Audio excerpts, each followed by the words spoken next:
In this lecture video, we will discuss the effect of the solvent on SN2 reaction.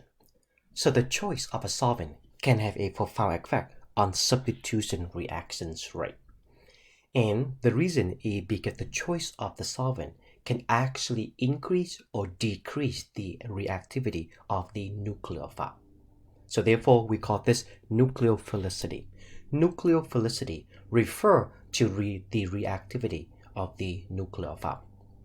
So given an SN2 reaction, a particular SN2 reaction, here are the data right here when this SN2 reaction is done in different solvent system.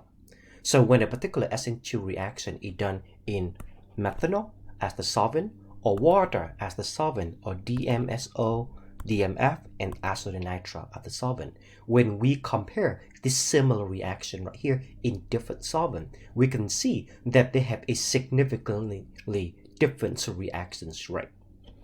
In methanol, it has the slowest reaction rate, while in acetonitrile, the fastest reactions rate. So what is going on? So the goal of this lecture is to help us understand how do the choice of the solvent can affect the rate of the reaction. So overall, when we have a polar solvent, which is the types of solvent that we normally use in substitution reaction, a polar solvent can further classify into two groups, and each having a different effect on the SN2 reactions rate. The first one is called the polar protic solvent. We can also add the word polar to this. And these are the types of solvent above here. So here in this case right here, we can see that the polar protic solvent has a very slow reactions rate. So what is going on?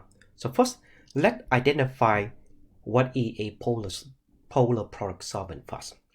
Polar protic solvent are basically the types of solvent in which that it contains at least one acidic proton. And how are we able to identify the acidic proton? Is by seeing if there is a hydrogen connecting directly to an electronegative atom. If the solvent were to have a hydrogen connecting to an electronegative atom, it will be classified as a polar protic solvent. For an example, if we were to have a carboxylic acid functional group, carboxylic acid is considered to be a polar protic solvent because it consists of this hydrogen right here. And here in this case, we see the hydrogen is bonded to this oxygen. So therefore, it is a polar protic solvent. And the pKa of this hydrogen right here for carboxylic acid is roughly about 4 to 5. Now, alcohol is also another functional group that is also considered to be a polar protic solvent. In alcohol, it consists of this hydrogen right here that is bonded to an oxygen as well. Although this hydrogen right here is not very acidic because pKa of alcohol is in about 17 to 18 range, but this hydrogen right here can also be acidic. And another example would be water. Very similar to alcohol, water consists of this hydrogen right here that is considered to be acidic. So its pKa is about 15.7. And another example that you may be surprised to find that it is also considered to be polar protic as well, which is the amine. Although amines are not very acidic, they can be acidic if we were to have a very strong base. So here in this case, one of this hydrogen is connecting to a nitrogen, which is an electronegative atom. So again, to be able to determine whether a solvent is considered to be a polar protic or not, then we need to be looking for a hydrogen and see if there is a hydrogen connecting to an electronegative atom. So what is going on? How does this polar protic solvent right here affects the rate of SN2 reaction? So we would then see that the polar protic solvent, when we use them in chemical reaction, it can actually interact by solvating, meaning it was surrounding the nucleophile. So it will solvate the nucleophile by interacting with the nucleophile, and therefore reducing the nucleophilicity of the nucleophile. So here a diagram showing the interaction between the solvent and a nucleophile. So let's say we have sodium chloride as an example. We know that the chloride is nucleophilic. It can behave as a nucleophile. If we were to dissolve this reagent here in water, then we will then find that water can come in and interact with this anion right here. And this interaction right here actually stabilize this anion, therefore reducing the nucleophilicity of this anion as a nucleophile. So here in this case right here, we can see water molecule. Water is polar. Because it is polar, it can make hydrogen bond. And in this case, we can see it can make hydrogen bond to this chloride right here. But the hydrogen bond is not the only types of interaction or intermolecular force that we can find that exists between this anion and the solvent.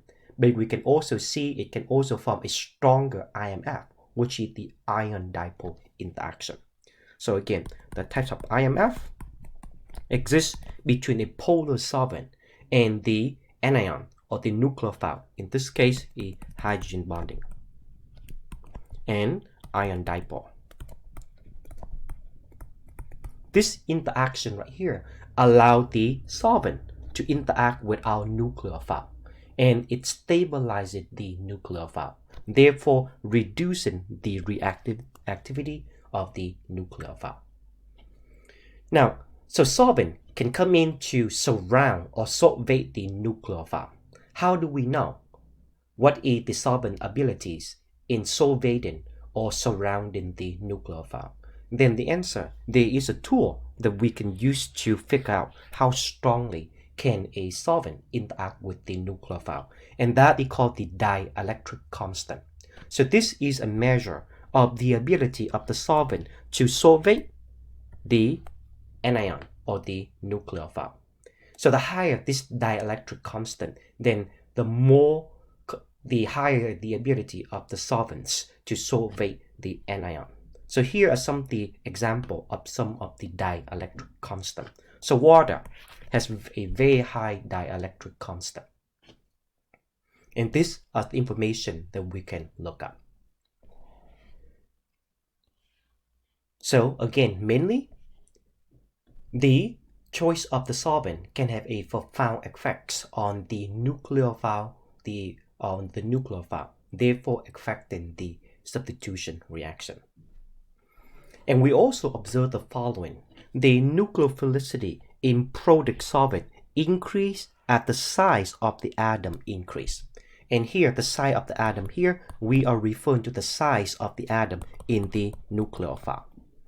So what this is saying is that the bigger the nucleophile, the more nucleophilic it would be. So why is this the case right here? So if we were to be going back and look at this diagram, in this case, the fluoride is our nucleophile. And when we have this fluoride right here in a polar protic solvent, we can see the fluoride can make the ion dipole interaction to the alcohol and also hydrogen bonding as well. Because of this interaction right here, it basically holding the nucleophile back, and therefore making it more difficult for the nucleophile to come in and attack the electrophilic carbon in here to undergo substitution reaction. So in the transition state, that is what we see right here. The stronger the interaction between the nucleophile to the solvent, then the weaker it is in coming in here to attack this carbon. Now, so we can see that the smaller the nucleophile, then the slower it is, or the slower the reaction. Why is that the case? The reason is because when the nucleophile is small, it can be very effectively solvated by the solvent molecule. So the smaller this anion is, the more surrounded when solvent molecule come in and interact with this, the solvent molecule can solvate or cover around this very easily. And because of it, it reduced the ability of this nucleophile to come in and attack our electrophilic carbon. So therefore, the smaller the nucleophile, the slower the rate of the reaction. The reason is because they are better solvated. And it is the solvations between the solvent and the nucleophile that reduce the reactivity of the nucleophile. So therefore, in polar protic solvent, we see this following trend.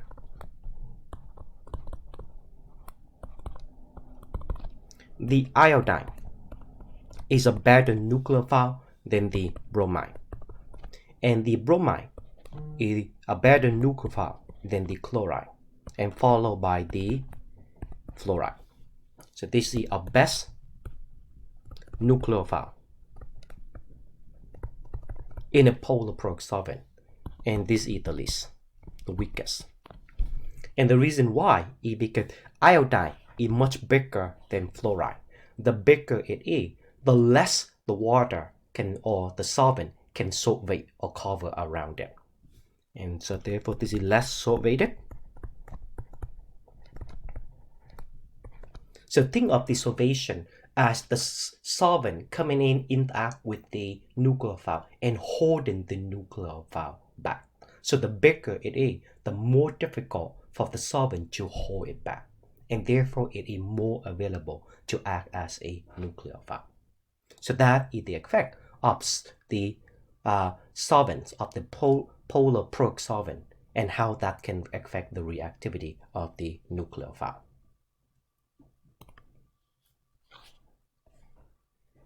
Now, let's now move on to the next one, the effects of the polar aprotic solvent on SN on substitution reaction. So the other types of solvent, polar solvent, is called the polar aprotic solvent. So these are the types of solvent that is still polar, however, are aprotic, meaning they do not contain a hydrogen that is directly bonded to an electronegative atom. So they do not have any acidic proton on them. Here are a few examples of solvent that will be classified as the polar aprotic solvent. So first one, DMSO. So there's a methyl group in here, and there's a methyl group in here. And right now, it does not have any hydrogen bonded to an electronegative atom directly. So it is considered to be polar aprotic. So in this molecule, there's no acidic proton on it. Acetonitrile is another example of a polar aprotic solvent, and DMF as well, and HMPA is another example of polar aprotic solvent. So what is the function of a polar aprotic solvent if we were to use it as a solvent in a substitution reaction? Then here is the function of the polar aprotic solvent. This polar aprotic solvent right here only stabilizes the cation from the nucleophile, but it does not stabilize the anion. Now it is the anion that is the nucleophile, so therefore stabilization of the anion is very important, since that is our nucleophile. So given an example again, let's say we have sodium chloride. In this case, the chloride is our nucleophile. And if we were to be using DMSO as a solvent to dissolve this nucleophile, then we would then see that only the cations from the reagent is being stabilized by the solvent. And in this case right here, our anion is not being stabilized because it cannot make IMF to DMSO. So therefore, because it's not being solvated, therefore the nucleophile is always available to interact. Thus, it would have a very fast SN2 reactions rate. So we again, let's write this. So no H bonding or ion dipole bonding at all between the solvent and the anion, which is our nucleophile. and therefore the nucleophile are ready to attack as they would normally would. So nucleophile are available to attack as they normally would.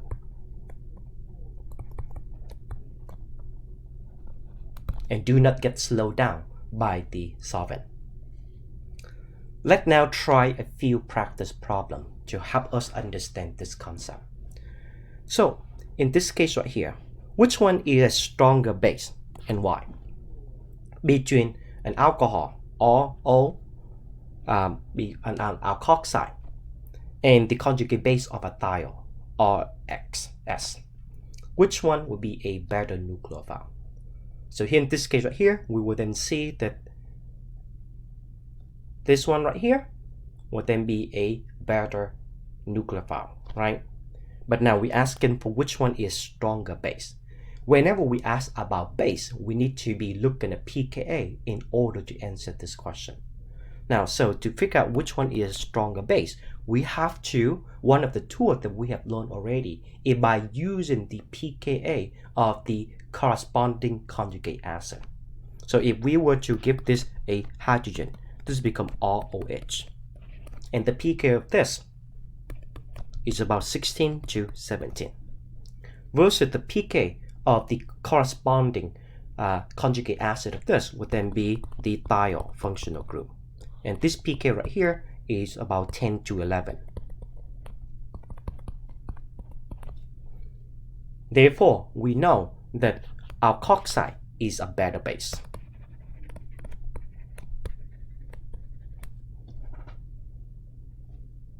But now, which one would be a better nucleophile? And let's say here we have methanol as the solvent. So here in this case right here, we are asking to figure out which one is a better nucleophile in methanol. And we know that methanol is a polar protic solvent. So methanol is a polar protic solvent.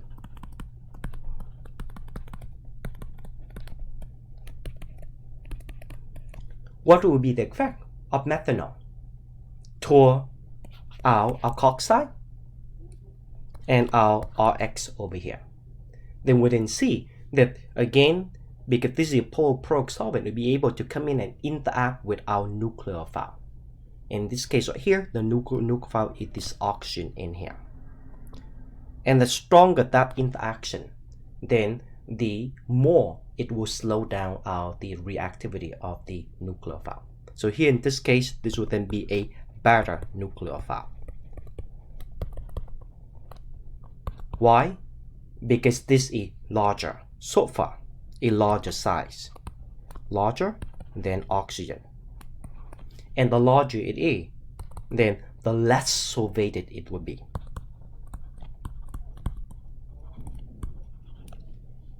And therefore it is the better nucleophile.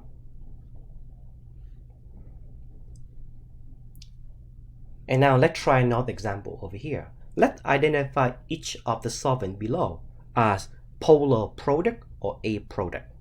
So first one, if we were to have this diethyl ether, is it considered to be polar protic or polar aprotic? So to answer this question is really easy. We just have to look for a hydrogen that is bonding to an electronegative atom. Does the molecule has it or not? So here in this case, we do not see any hydrogen connecting to an electronegative atom. So no hydrogen on electronegative atom. So therefore, this would then be aprotic or polar aprotic solvent. And another example would then be dichloromethane. In dichloromethane, it looks as follows. And again, we do not see any hydrogen directly bonded to an electronegative atom, because the hydrogen is actually bonded to a carbon, not a chlorine. So again, no H to an electronegative atom. Therefore, this will be an aprotic solvent as well. How about methanol? So in methanol, we see again there is a hydrogen here that is bonding to directly to an oxygen. So therefore, that is our polar protic solvent right here. So that's how we will be able to identify whether a solvent is polar protic and polar aprotic solvent.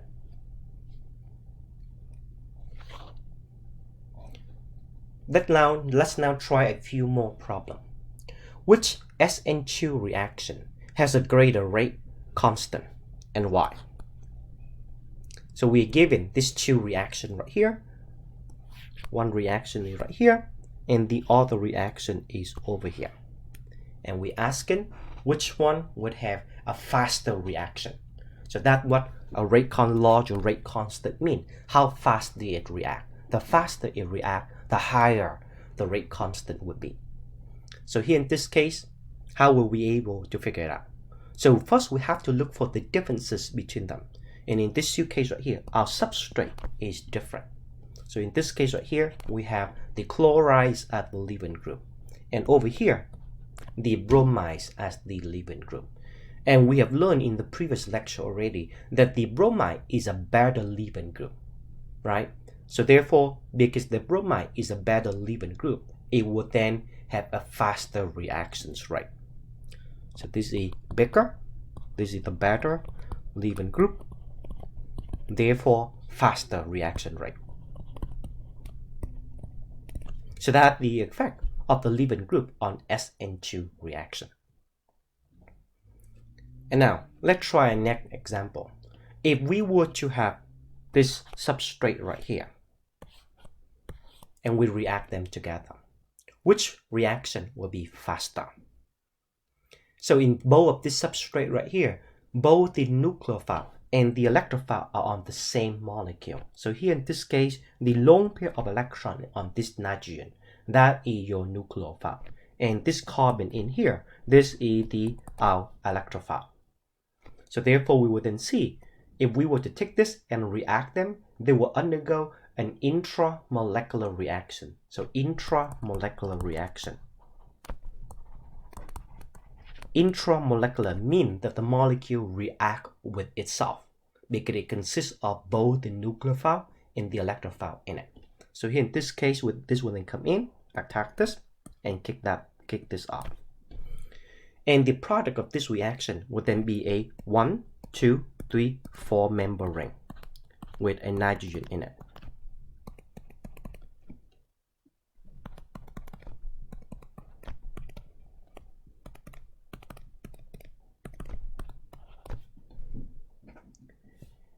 Now, if we were to investigate the next substrate, here in this case, very similar, except there is an extra carbon.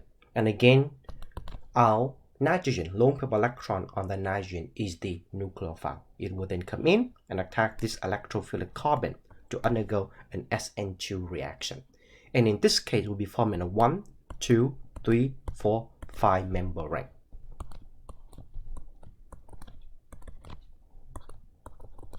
With a nitrogen in it.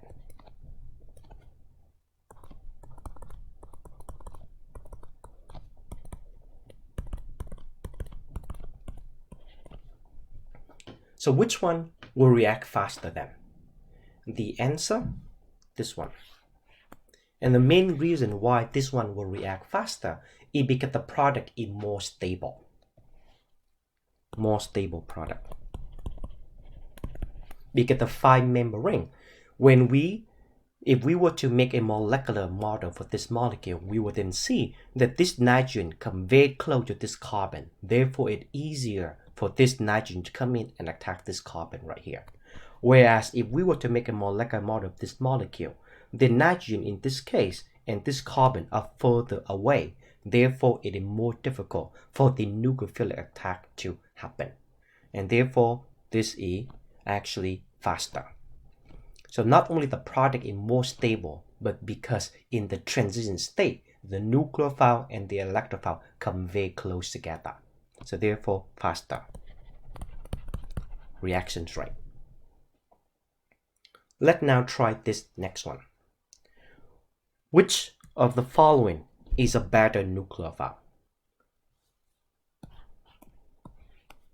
So here in this case, of course, we have learned already that this anion in here is resonance stabilized, right? Versus over here, this oxygen is not stabilized by resonance. So regardless of whether what kind of solvent that we have, whether in DMSO or in water, the atoms, the nucleophilic are the same thing. So therefore, that doesn't make much of a difference. But here in this case, we will then see this would then be a worse nucleophile because it is stabilized by resonance.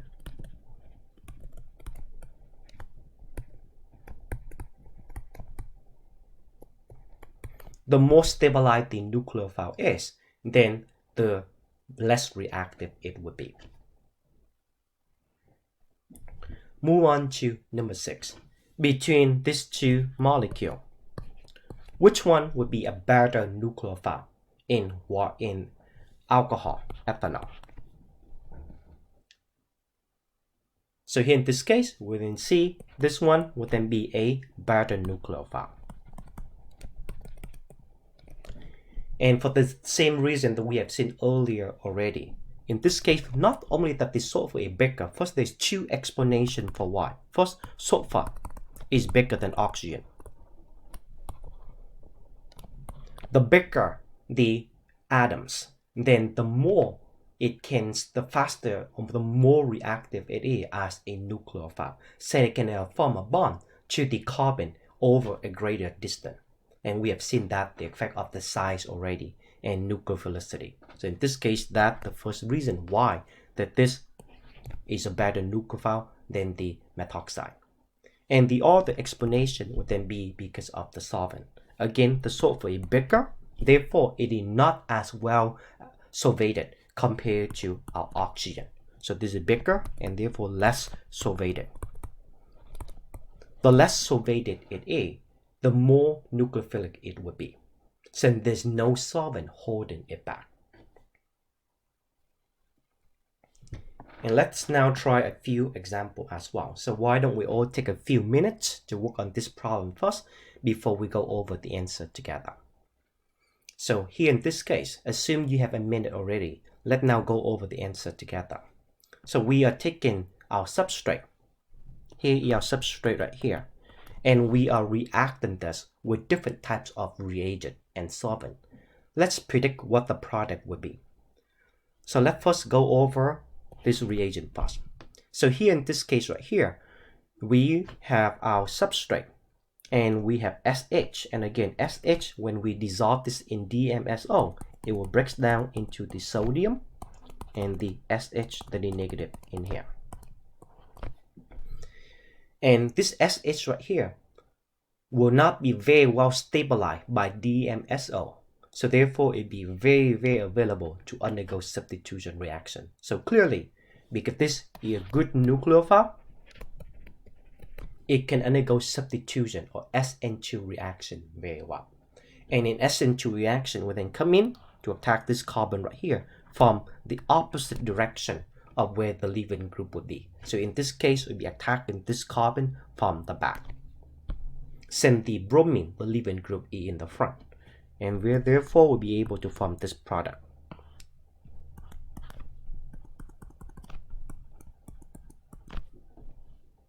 So that will be the organic product that will be produced from this reaction. And the next one, if we were to now take the same substrate and react in this with sodium hydride. In sodium hydride, it consists of the sodium ion and the hydride anion. It is the hydride that is now our nucleophile. And similarly, this is a good nucleophile too. It will be able to come in and attack this carbon from the back as well. And therefore, the product we'll be making will be this one. And the hydrogen in the back. But because now, this molecule is losing its chiral center, so it does not matter that we have to show this hydrogen in the back. And another example, here in this case, taking this and reacting this with sodium methoxide. So what will be the product? We can see that this can also undergo SN2 reaction as well. So therefore, the nucleophile will come in and attack from the back. And we would have this product over here. And our last example. So when we take this substrate, reacting with sodium cyanide in DMSO, and there's only one equivalent of it, what would be the product? So there are two types of carbon in here that can be serving as our electrophile, right? In this case, we know that the cyanide is our nucleophile. And now there's two electrophiles. We can have this carbon and we have this carbon right here. And right now, there's only one molecule of the reagent to come in and attack this substrate. And there are two carbon in here on this substrate that can be electrophilic. So which of the electrophile would then be more electrophilic or easier for the nucleophile to come in to attack? Because the solvent here in DMSO, meaning it does not solvate this reagent very well, or our nucleophile very well. So our nucleophile is very much ready to attack any electrophilic carbon. Between attacking this carbon and this carbon, which one would be easier? And if you're thinking about this carbon right here, then the answer would be correct.